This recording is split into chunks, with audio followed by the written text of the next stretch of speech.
Andrew McGahan for Severe MMA here, standing alongside John Kavanagh, or should I say Lee McGahan. You think he's a better interviewer?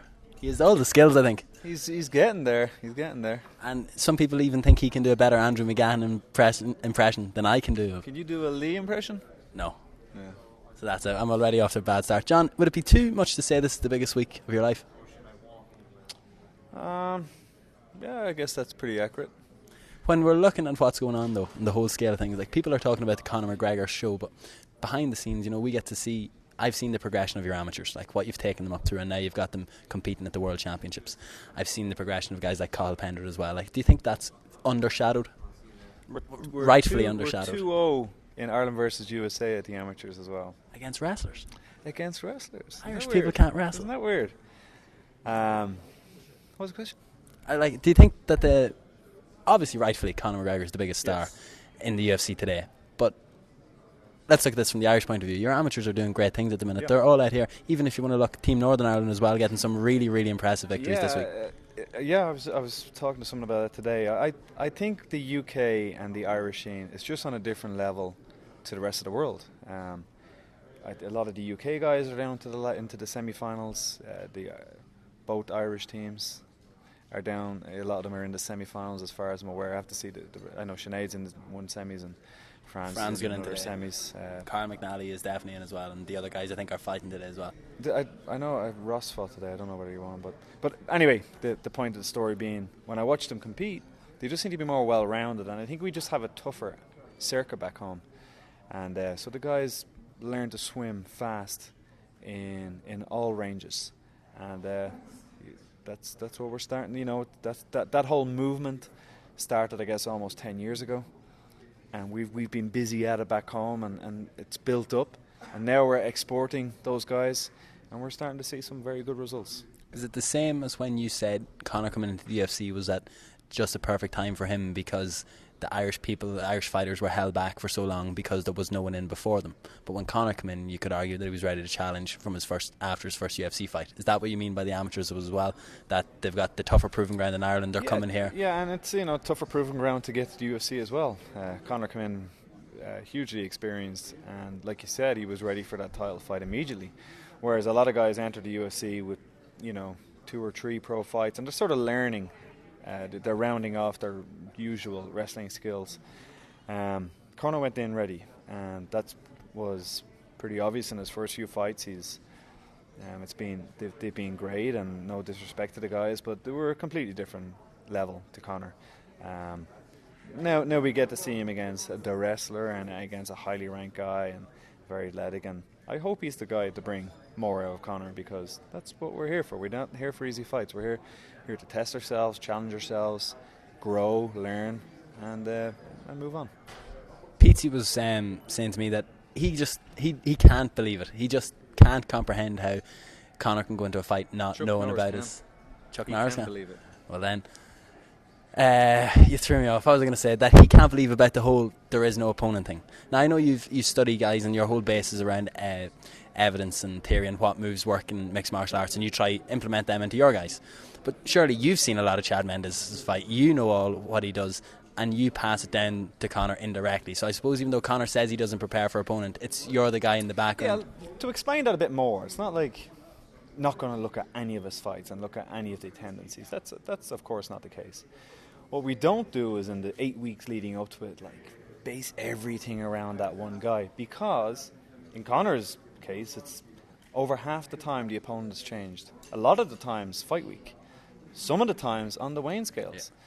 So of course there's going to be, it's changed to Chad. All right, well let's look at his last 1 or 2 fights. Okay, he fights that way. He fakes the double, throws the uppercut. He's going overhand right. If he's going to shoot, he takes a step back. He's got a power double. He doesn't really do single legs. Doesn't really go with the back. On the ground, doesn't really pass guard. We're going to look at those. And you don't know anything about him. No, not at all. We're going to look at those things. I'm not going to get obsessed about them, and I think that's the difference. The obsession for us is the self, is the improvement of the self. And I've given the reasons before in the past. You don't know if that guy for the last 3 months is now fighting southpaw. He walks out there and he's in a new stance. Are you going to call time and go back to the gym? Of course not. You have to just accept What do we do now? Are you going to have a new opponent fight week, and it's gone from a Muay Thai guy to a wrestler guy? You don't know if that's going to happen. So don't we're going to have a little bit of a look at the guy and chat about that, but we're not going to get bogged down in that and everything is about that guy. Everything is about us, and if you're well-rounded, and if you're not well-rounded, you shouldn't be fighting for a belt. If you're well-rounded, you're confident in all areas, then it's not the end of the world if there's a change.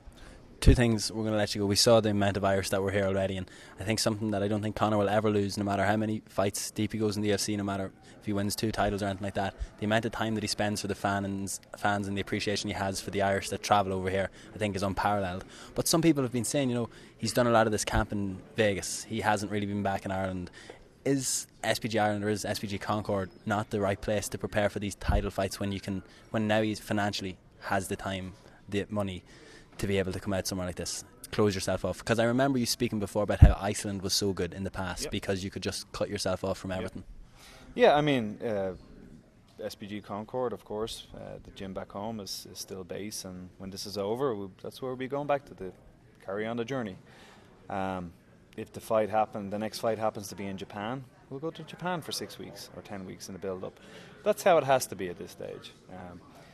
We had the absolute perfect scenario here, and that every day we left at fight time, we drove past the MGM, we got to train at the Ultimate Fighter gym. All the rounds were done in a UFC octagon, not on a wrestling mat, in the UFC octagon. So in the build-up to it, we're of course going to train at home, and then in the lead-up to it, in the few weeks out, wherever the fight is, we'll always do it there, because you want to get on the same, you want to be in the same environment, the same temperatures, the same time zone, of course.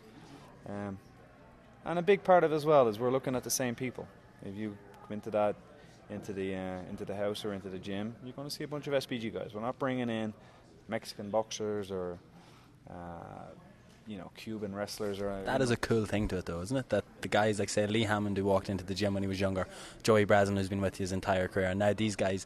And I know you've spoke about it before, about jiu-jitsu guys maybe not having the same opportunities as MMA guys further down the line, but it's 2 pure jiu-jitsu guys who've been with SPG the whole way, and now they're getting the blow-in rewards as well. It's fantastic. It's brilliant. And James and Franz were a part of this training camp, and so for Franz Malambo, who did rounds day in, day out with Conor, and then he goes in and fights an amateur, it's a break for him, it's a rest. But as well, in all seriousness, I did a lot for Conor in the early days, and now I see it as Conor's role and duty to do it for the next wave of guys.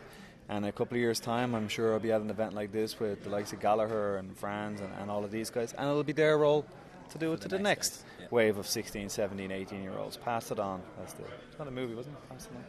Well, then finally, just to let it go, I know you have been the constant figure in Conor's career, so we'll go back to when he started, and you set him up with an accountant that the accountant was a former boxer himself, or he knows the whole scene about what fighters need to be doing for money and stuff like that. You've had to look after Conor. What's your opinion on Conor's media schedule at the minute? And because you're having to learn as you go along, this is your first guy up in the main events and world championship status. Is it too much for him? Is he doing too much work? Will you analyse it after the fight and see, okay, he did just enough, okay, we'll scale it back? This is less than what we did in Boston. So, fight week in Boston, he was travelling to Connecticut and stuff like that for the ESPN shows. So, we did that last week. Would I like it to be less? Yes, of course. I'd rather there was none. But that's the balance between wanting what you want and what you want to get paid. You've got to find a happy medium there. Conor is the number one draw in the UFC right now. That's just a fact, and he's paid well for that, and this is what comes with it. But we've learned how to do things like that workout today. A very long workout. Yeah, that's because it was today's. It was one of his day's workouts. It was today's workout, and that's a new thing. That's what fighters don't do. I heard the other guys were on for like a minute, 2 minutes, but we adapt, improvise, overcome, and yeah, still here, dude. Yeah, thanks for that. You can get him on camera. It's Gareth A. Davies. He was flirting with me earlier on. I was running out the door, and Gareth stopped me. I feel really bad about this, and I'm not just trying to, whatever it's called, not time bomb, but bomb your interview. But about it must be literally 40 minutes ago. Yeah. John was headed out the side entrance, to get back to feed Conor McGregor. Yeah. You could potentially back. I just want you to know this.